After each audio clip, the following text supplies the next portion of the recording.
good jobs. You know, there are 6 million job vacancies in this country, and we have a mismatch between the skills employers need and the skills our workers have. And we could fix that in this district with a lot of good programs. I was the Department of Labor head for apprenticeship in DC. And apprenticeship programs pay $60,000 to $70,000 a year. They're basically college without the debt. They're the alternative for those who don't want to go to college, right? I went to college and I think it's a great choice, but there are some who don't want to do that. So we should give them the option to do something else, to be able to punch their ticket to the middle class. And I really do think that a lot of people who voted for Trump, they weren't all ignorant. A lot of them were ignored. A lot of them were not part of an economic comeback that they helped build in the past 8 years.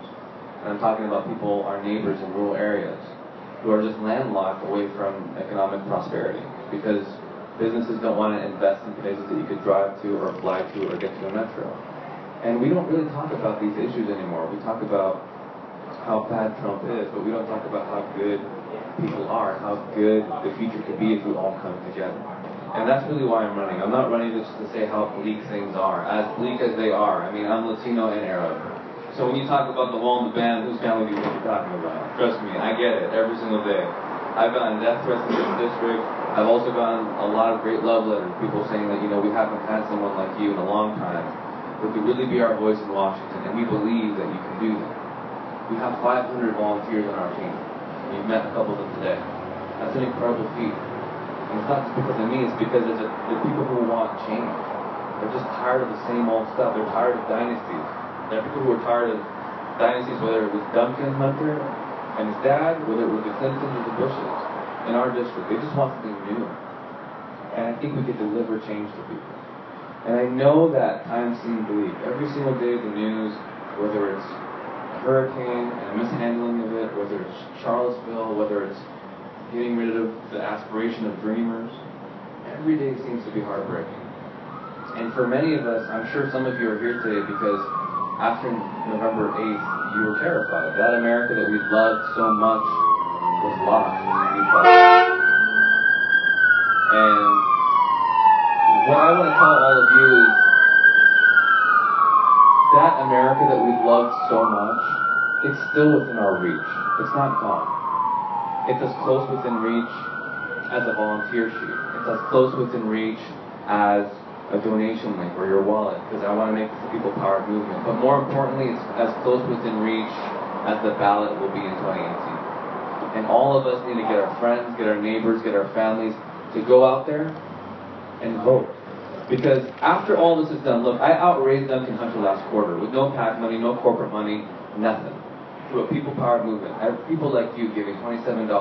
And we actually outraised him, and that's never been done before. Okay? We did that. We have 500 volunteers. We're going to spend a lot of money on ads and commercials and mail and talking to the hundreds of thousands of people who call our district home. But when that's all done, the beauty of America is that the power will shift from me to every single one of you. And the most powerful position in the world will be that of an American citizen. And you all have the power to change the course of this district. A district that has been long known, has a history of being home to the biggest and largest amount of hate groups in the entire country. It's also home to 35% Latinos and 15% Middle Eastern. And every single day, and you've heard me say this, I talk to young couples, mixed families, single moms, all of them moving to our district because the cost of living is lower than San Diego proper. They want that bigger home. And they're all Democrats. We've registered twice as many Democrats in the past 3 years than Republicans. It's a district in transition. And I think just like Obama becoming president gave Trump the ability to start saying that he's not a citizen and all that stuff, and Obama, the backlash of it was Trump, I think the backlash of Trump may very well be our campaign. And it begins here. And if we win this district, it could be a playbook for the rest of the country. And so, don't lose sight about how historic this opportunity can be. Right? And we're all neighbors here, and we all care about the same local issues, I think. And we want better jobs, better education. We want, regardless of your personal politics, your personal health is important to you, right? And we can unify around these issues. So when people ask me, can you fight for the American worker? I think that together we can. Can we prevent the worst kinds of climate change? I think that together we can. We fight and pass sensible, fair, feasible immigration reform? I think that together we can. And can we elect the first Latino Middle Eastern American in the Trump era? I think and I know that only together we can. And I hope that we can, and I know that we can together. My name's Ammar Campa. I'm running for Congress. I'll take some questions from y'all, or I don't know if Dennis, you have something else to Well, just real quick, I was going to do the same thing. Basically, one of the issues is that we run into candidates all the time who are detached. So let's reattach. Let's go around and hear from anybody who has an issue that affects them, their family, their community, and let's find out what really good conversation to have. When you think about Charlottesville and stuff, how there's no, legal challenge. Like the people at the ACLU are fighting for their right to do that stuff, and it's really an interesting conversation to have, Yeah, I think the language of rights is not always the most helpful because a right can always be handled by someone else's right. So a right is never absolute. If you're right, yeah, exactly. If you're right, you infringe someone else's ability to live. So, anyways, these kinds of questions.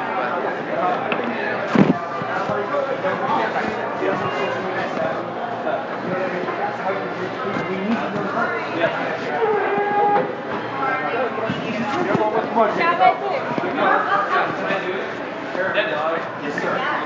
I'm Benny. I'm Benny and the Jets. Yes. Go ahead, Dennis. Go ahead. Thank you.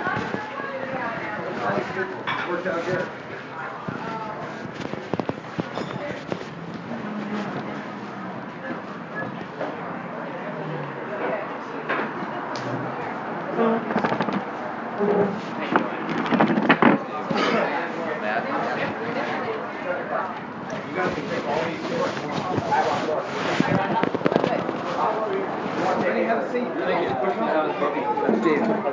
Ammar, how are you? I'm doing well. I was talking to, we're talking about philosophy. So actually, you studied philosophy and What do you want about right now? political philosophy. So have you heard of Alistair McIntyre? I was about to do it. Have you heard of Michael Sandel? I think more like epistemology and metaphysics. Okay, yeah, and that's all up my alley as well. So stuff like, can a society succeed unless it has a common shared framework for these sorts of issues? Because the guy I'm studying critiques, I don't know if I want to get too much into this, but Who's that guy who came up with the idea of the veil of ignorance? If you have John Rawls. And there's a lot of critiques of that recently, that doesn't work. It doesn't work? There's a lot of critiques of the reason that sort of thing doesn't work. That's what our society assumes a veil of ignorance, but does it actually work? What if someone's goal of the good life comes in conflict with someone else's? How do you make sense of those two competing? Oh, yeah. Veil of ignorance. Are you reading that? So, I'll think about that. Anyway. Yeah, I'll talk some more, and then you can ask me a question, and I'll answer it for everybody. Okay. And everybody else feels like they're part of the conversation. Okay, yeah. Nice to meet you. Where were you studying? Have you heard of Biola University? Oh, yeah. Yeah. They have a really good philosophy graduate program. So I'm studying mission and technology all that stuff. I was all into I went to a phase where I was all about ancient stuff. Yeah, I'm getting into that too. Yeah. We need more politicians that are philosophical. That's right. They can think well. Yeah, exactly. Have a good brain. Exactly, yeah. So we need more. No, don't get started. I know.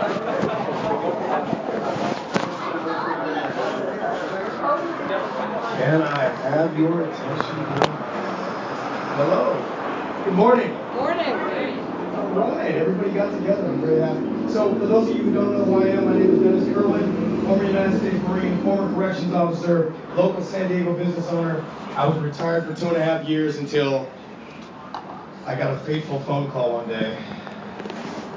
And somebody asked me to fly halfway across the world to come back and put up with him so that he could try and change the world.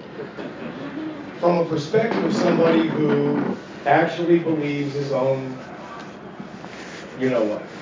But he does.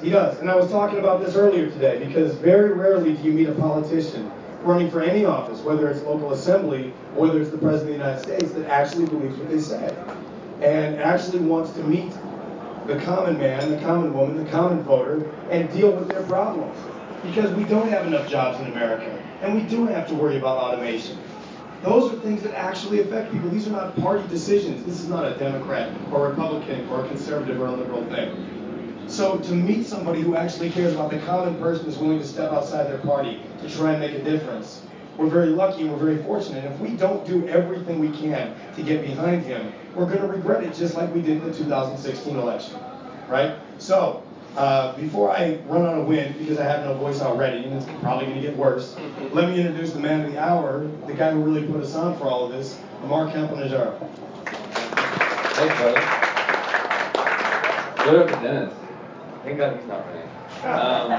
So my name is Ammar Campa. I think I spoke to almost all of you today while we were breaking bread, and thank you for being here and spending your Sunday to talk to a politician. I don't know who signed you guys up for this, and you're all glutton for punishment, but thank you for doing it.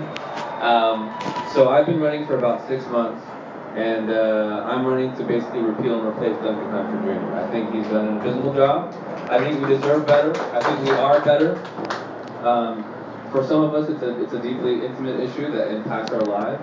I know a lot of people who are DACA recipients who are concerned that the president has, rescinded that, and that people like Hunter won't get off their duff to do something to make sure that we pass the DREAM Act, right? To help these kids who could be our kids. They are our kids. They're American in every single way except for on paper.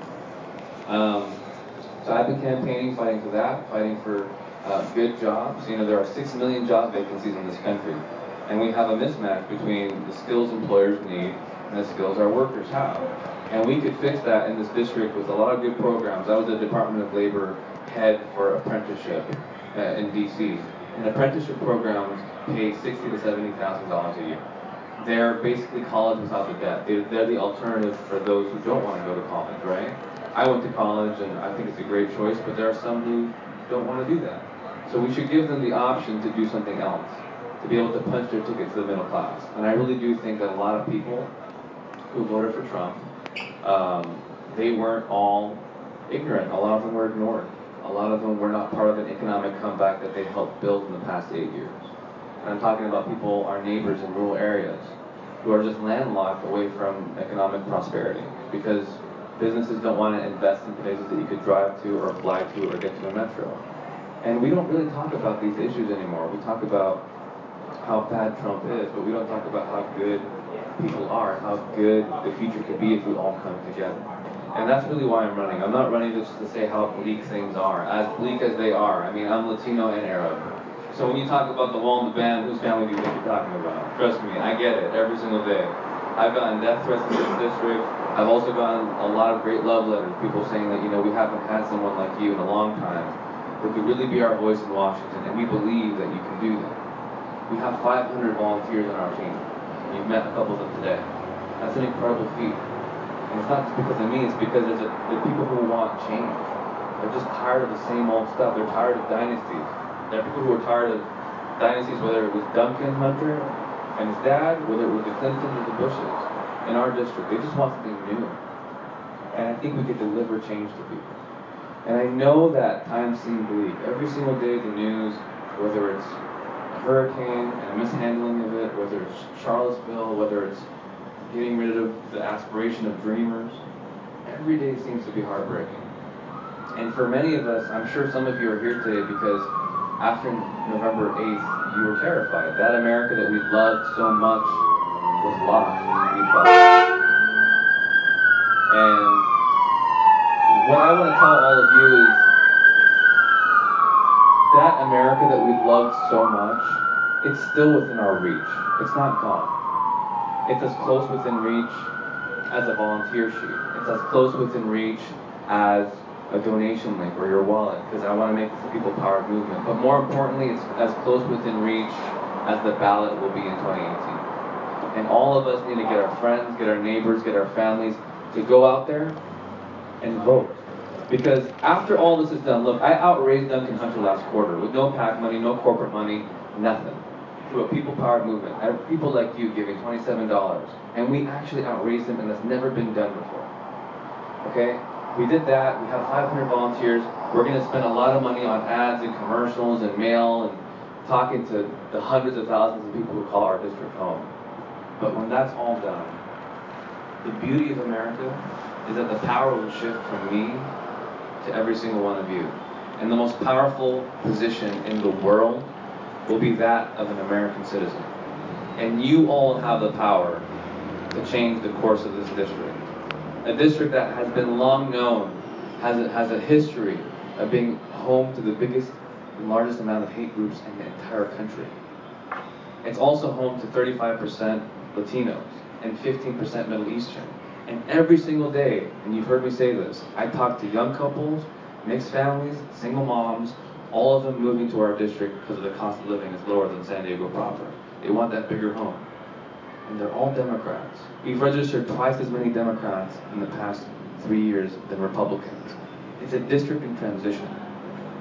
And I think just like Obama becoming president gave Trump the ability to start saying that he's not a citizen and all that stuff, and Obama, the backlash of it was Trump, I think the backlash of Trump may very well be our campaign. And it begins here. And if we win this district, it could be a playbook for the rest of the country. And so don't lose sight about how historic this opportunity can be. Right? And we're all neighbors here, and we all care about the same local issues, I think. And we want better jobs, better education. We want, regardless of your personal politics, your personal health is important to you, right? And we can unify around these issues.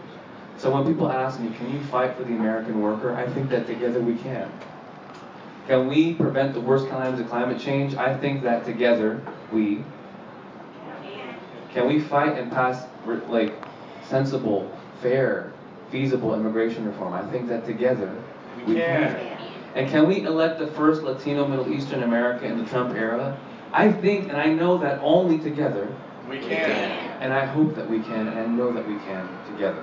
My name is Ammar Campa. I'm running for Congress. I'll take some questions from y'all, or I don't know if Dennis, you have something else in the Just real quick, I was going to do the same thing. Basically, one of the issues is that we run into candidates all the time who are detached. So let's reattach. Let's go around and hear from anybody who has an issue that affects them, their family, their community, and let's find out what you need. And if you have a solution, let's talk about whether it's feasible or not. That's what town halls are supposed to be. So, raise your hand if you got an issue, or you just want to have your voice heard. Or if you ask me a question that you think everyone else should hear the answer. Absolutely. My issue is healthcare. Healthcare. Healthcare. Let's talk about it. I'm very worried about Obamacare being repealed or damaged or hurt, and I think that if Medicaid gets gutted, the next thing that's going to happen is they're going to go after Medicare and Social Security, and I'm worried about all of those things. Yeah, I agree. And Paul Ryan said this is the dream of open wage. He said to his colleagues, like, Medicare's next. Like, that's what they want to do. And then you have other people who want not just to keep Medicare, they want to expand it. And I want to expand Medicare. I think that if we expanded Medicare for everybody, it would be better, more affordable, and it would actually cover more people than the current system does. And I've talked to Republicans in my district who say, I'm an illness away from losing my home. I spoke to another woman who says, I can't sleep at night because I'm a hypochondriac, and I had cancer, and I wake up in the morning at night and I check myself. So people are agonizing over this. It's not just like political theater. It's not just people like in Washington being like, oh, what's the next political episode here? Like, what's the drama? What's the twist? It's people's lives. Right. And a lot of people don't realize that in Washington. I have a lot of friends in Washington like, well, what's going to happen here? Where are you going to stand on single payer? Some people might not like it. I'm like, I don't care. It's the right thing to do. And if we can make it affordable and figure out the financial structure, let's do it. Let's join the rest of the industrialized world that covers every single person who has health care. And there are some third world countries that have health care that's better than ours, which is abysmal because we spend 1 in 5 American dollars, small business dollars included, on health care. That costs more to us than taxes do for the small business owner. And we don't cover everybody. So it's a problem. And so what I've proposed is I will vote yes for single payer every single time. And even Bernie, I don't know if you guys saw the news, but Bernie said, we're not going to pass it with Paul Ryan in Congress. I actually think he's wrong. I think we can. I think it might take some really strange bedfellows, people who don't like each other, going and supporting the same thing. You never know. Trump might even do it just out of political expediency because he's so in trouble, right? He raised the debt ceiling. He gave money to Harvey, and he worked with Democrats to do that because he's desperate and he just wants a quick fix because he's a child. So let's just play on that child's, immediate gratification needs and maybe force his hand. But if not, my other alternative is if we expand Medicare for those who are 50 and older, because they incur the most cost anyways, right? If you do that and you have a buy-in system where you pay about $200 to $300 is what the math adds up to, you would broaden the base and you would lower the rates for everybody, and you'd force the free market option to lower its costs to compete for that pool of people. And if you do that, the net effect is affordable health care for everybody. So it's not enough to just be angry. We have to think about how do we solve the problem, right? And I think we have to lead with our values. But I'm going to be honest with you. I'm not going to just say single-payer health care or nothing. No. I think single-payer health care is what we should fight for until it's no longer an option politically. And I think it's too early to throw in the towel. And I'd like to see Bernie kind of hold his cards closer and not say it's not going to happen. But unfortunately, he's gone down that road. So I don't know if it's political posturing or whatever, but I think we could do it. So I don't know if that answers your question, but that would be my policy proposal for healthcare if y'all elect me, which I hope you do. One of the issues is that how many people here are vets? Oh, military, anybody? Okay, when you're in the military, let me tell you something. You don't ever worry about your health care. Not for a second. You break your leg, you get a sniffle, you go into your sergeant, hey sergeant, hoorah, my foot doesn't work. And he's like, we'll go to BAS. And we say, hoorah, and you wander off to BAS, and they look at your foot and they're like, you're dumb, here's some candy, go home. And then you go home and you sleep and it's fine.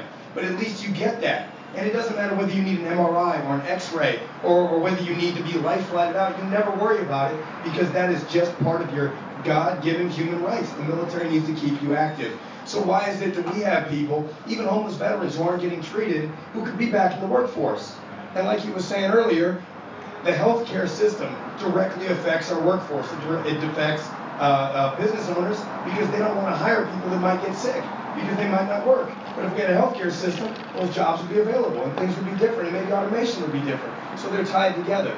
And if we can't bring the military system out into the open for all citizens, then we're not competing with Australia. We're not competing with Canada. Hell, we're not competing with Vietnam, who has a better healthcare system than we do. What the hell is that?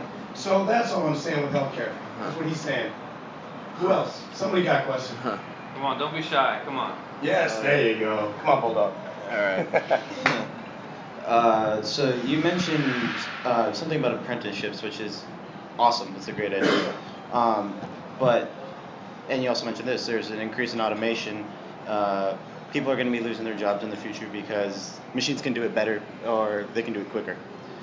So other than this apprenticeship, what is your plan to get jobs in new sectors so that we as a country can grow and create better and more secure jobs in the future so it's not lost?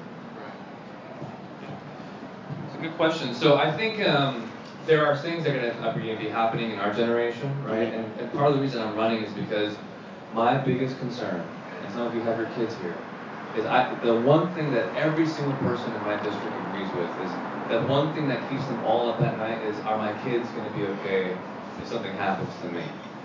And the answer is no, it's not. The reason is that the American dream could skip a generation. It's gonna.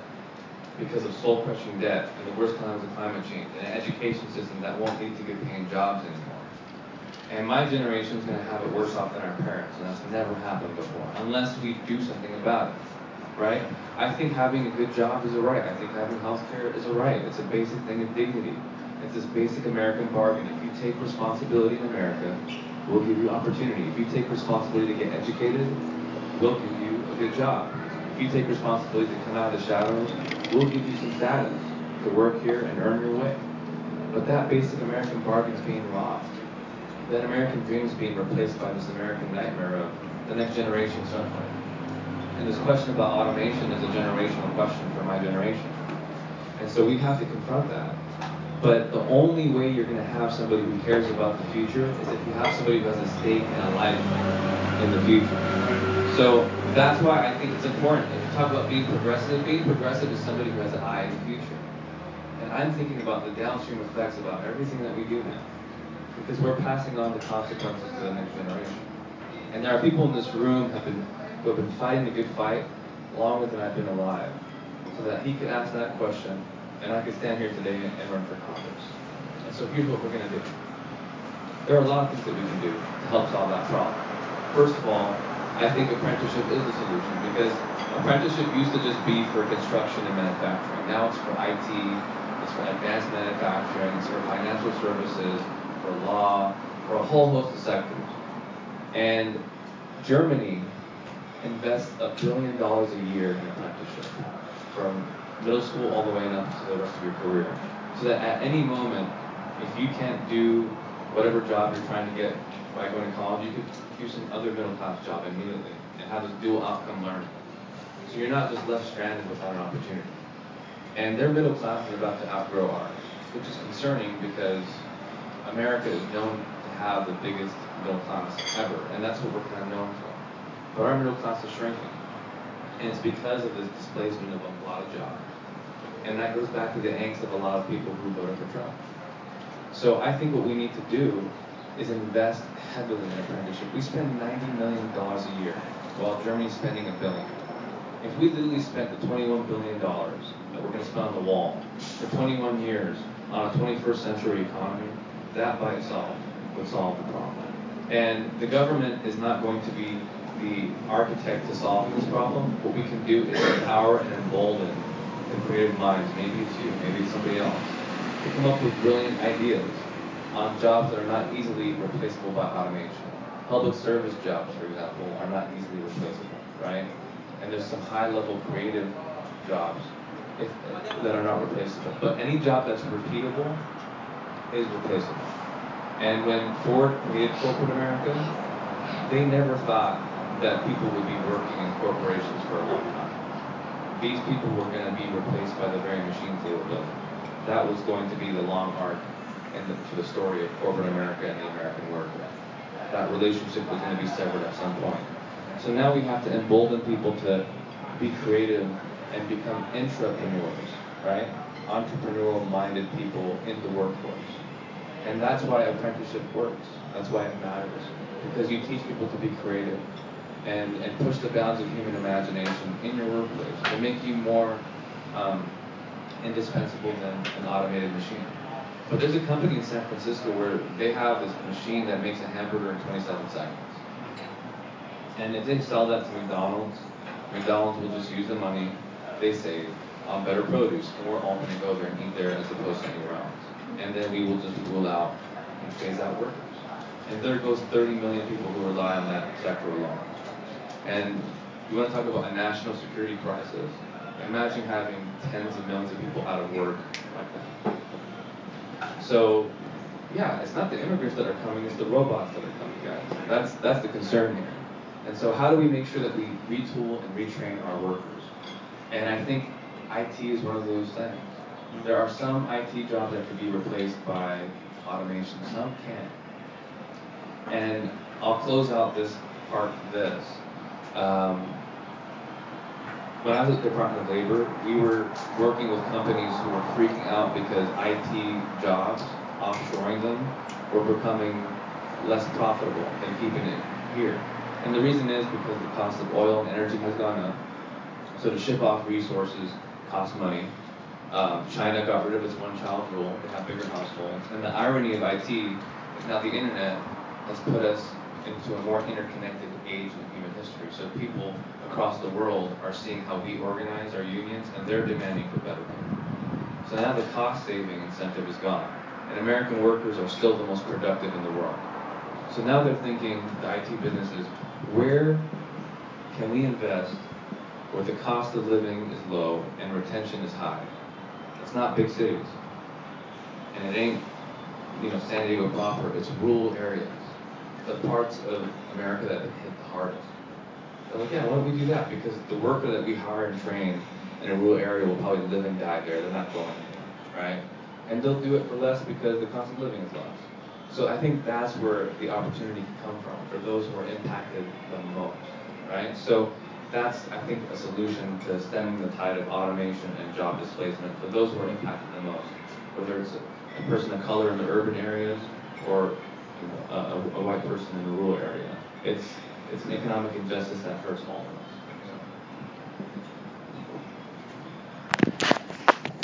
Is this helpful? Yeah. Sí, buenos días. Buenos días.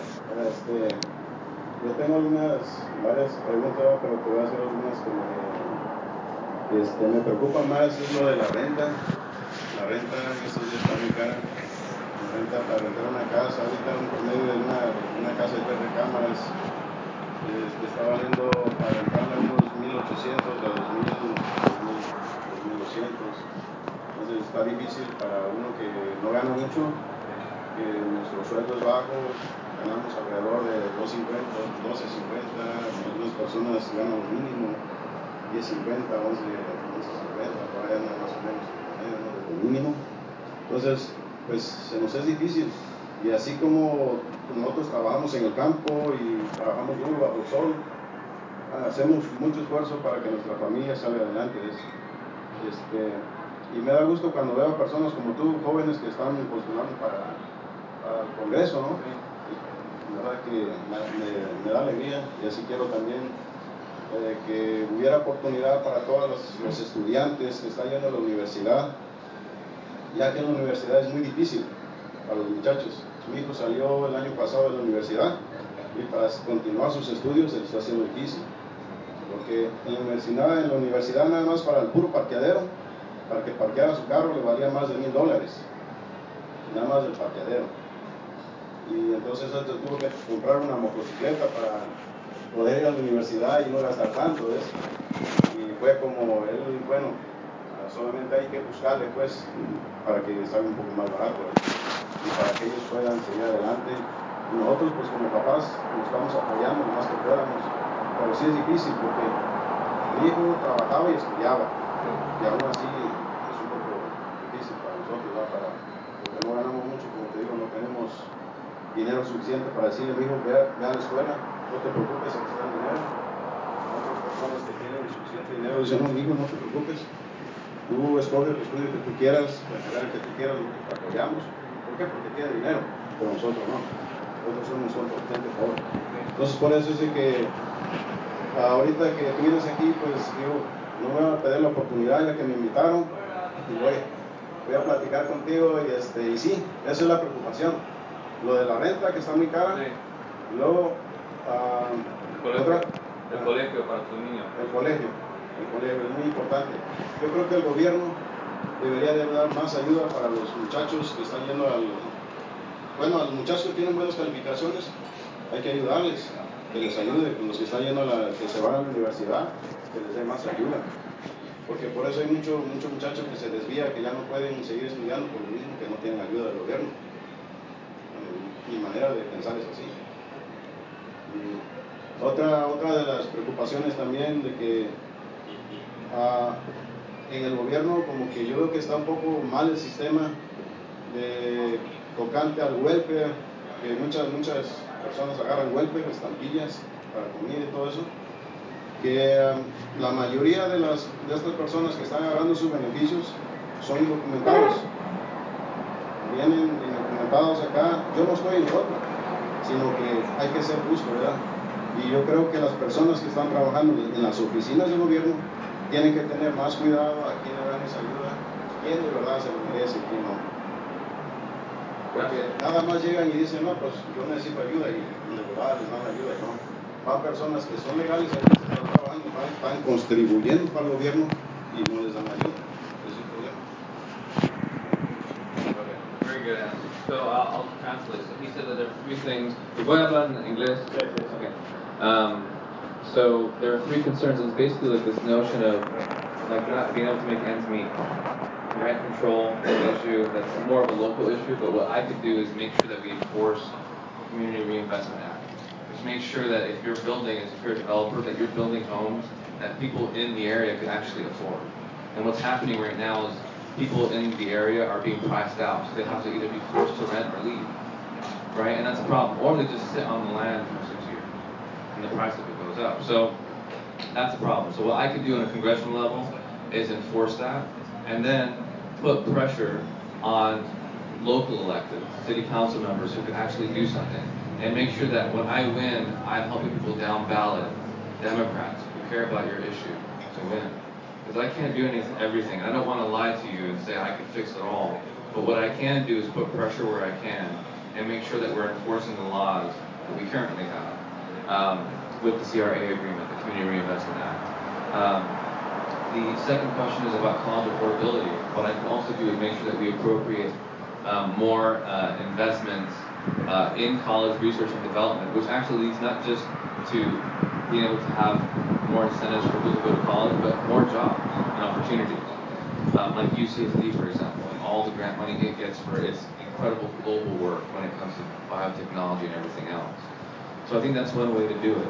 And then obviously I think one thing we need to do, and it leads to the third thing, is we cannot have a national policy agenda where you have ICE in colleges and you're devoting resources to trying to go and hunt down undocumented immigrants, because that affects college students. This gentleman right here is going to San Marcos, and it impacts his ability to afford college, right? So we have to make sure that we're doing this in the right way. And what I could do is make sure that we have a bold and aggressive policy that makes sure that we're investing in college. And I actually have, in every single campus in San Diego, a chapter like SDSU for Ammar, UCSD for Ammar. And I told the kids, they're not even kids, some of them are older than me, but I tell them, look, I don't want to just have you go knock on doors and make phone calls. I want to make college free. Figure out how we can do that. And I want to embolden you, because I think young people could come up with good policies. That's why I'm at. And third, he asked about welfare. I worked at the Department of Labor, and one of my jobs was to make sure that we were working with stakeholders around the country to prevent unemployment insurance fraud, right? And make sure that that was just a launching pad for people who want to get back into the workforce, right? We want to make sure that people have the means to do that. And he said that he was concerned about undocumented immigrants getting welfare. The truth is that that's not entirely true, that they don't get welfare. They do get some support and other means, but I think you're right. I think we've got to make sure that, one, that citizens are able to get priority, and two, that we make more of them. We have more aspiring citizens in this country who could become citizens, who want to come out of the shadows and not just depress wages in America, because that's what happens, right? If you're undocumented, you're forced to take a lower wage, and you don't even have a choice in it. And that means everybody else who works in that industry is getting outbid by the person who gets lower wages. But the undocumented immigrant doesn't want to get paid less, and the citizen doesn't want to get paid less. If you bring them out of the shadows and give them citizenship, make it legal, you prevent that problem. You compete based on skill alone, not on the race to the bottom in terms of wages. So I really think that that's one way we could address those three problems. And also just giving people the means to have more take-home money, right? So by the time you're done paying your premium and your mortgage and your student loan, you got nothing left, right? You're living to work, you're not working to live. And that's not the American dream. That's not the bargain people sign up for in America. You don't work hard, you don't get educated so that you just live in debt the rest of your life. So the answer, again, I think, is making sure that we have a more skilled and trained workforce. Through apprenticeship, again, I think it works. It works around the country, around the world. It could work here in America, and it could work in San Diego County. So I hope that answers your question. And I know that you guys came here because you wanted to talk about substance, right? You didn't want to just meet the guy that people in the news are talking about. I want to show you guys that I really think about this all the time. And I have, on day one, ideas on what we can do to get the ball rolling. So that every single tax you pay for my income when I'm there in Congress is being spent wisely. I'm not spending it on really dumb policy that forces my chief of staff to quit, like Dr. Hunter did last week, right? I'm not mismanaging my campaign money and spending $300,000 of donors' money on legal fees to cover up my scandal. I'm going to make sure that we're bringing national pride, not shame, to the district, like our current congressman is. And I don't want to go negative on him, but that's the alternative, right? The alternative, Hunter has not had a town hall once this year, I think, right? March. Since March. And he keeps not showing up. And he says, you know what? I don't care. He says things like, PTSD is not real. Take a pill, drink a beer, and go to bed. I wish he would take a pill, drink a beer, and go to hell, but that's fine. And I think we deserve better. Those veterans deserve better. Those workers deserve better than somebody who has to be begged by unions to maintain prevailing wages. Begged, right? And I think that we just need somebody who is going to champion the working class people, the people who have put in the blood, sweat, and tears into this country. And when people say like, well, why do you support Ammar and not the other guys? My team just says, look around you. Who else is doing this? Who else is showing up, and stepping in on a Sunday? And when people ask me, can we win? Look at us. We're here on a Sunday. I know that there are people who want change. And every single day, we have hundreds of people on the phones, in person, who want change. And if we could change a couple people's minds, we could change the neighborhood's mind. If we change the neighborhood's mind, we change the city's mind. And if we change the city's mind, we can change the district's mind, and we can flip this district together. So I'm more passionate, and I believe so strongly that we could actually make a change in this district. It's going to take all of us. People kept asking me right now, what are you going to do? The answer is, what are we going to do? What are we going to do together?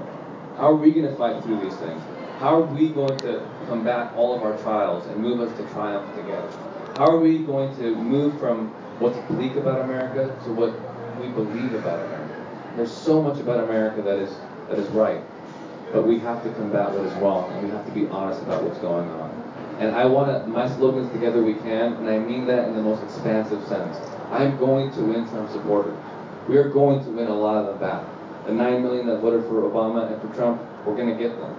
And we're going to talk about issues like your health care and your jobs and the environment that you're leaving for your kids. And mark my words, we are going to win together. If you stick with me until the end of this next year, if you keep showing your activism like you are now, I promise you, we're going to win. And how does that sound to y'all? Do you guys want to win? Yeah. Put your winners in this room? Do you guys believe that together we can? Yes. Do you believe that together we will? Yes. Do you guys want to fight against Citizens United? Yes. Do you guys want to fight for single payer? Yes. Do you guys want to fight against the worst crimes of climate change? Yes. Do you want to fight for the DREAM Act? Yes. Do you want to fight for your kids' education? Hell yes. Then it starts today. It begins today. Let's do this together. Thank you so much. All right, you guys, we have another meeting that we have to get to, so enjoy your drinks, enjoy your food. What's that? Group picture. Oh yeah. A group picture.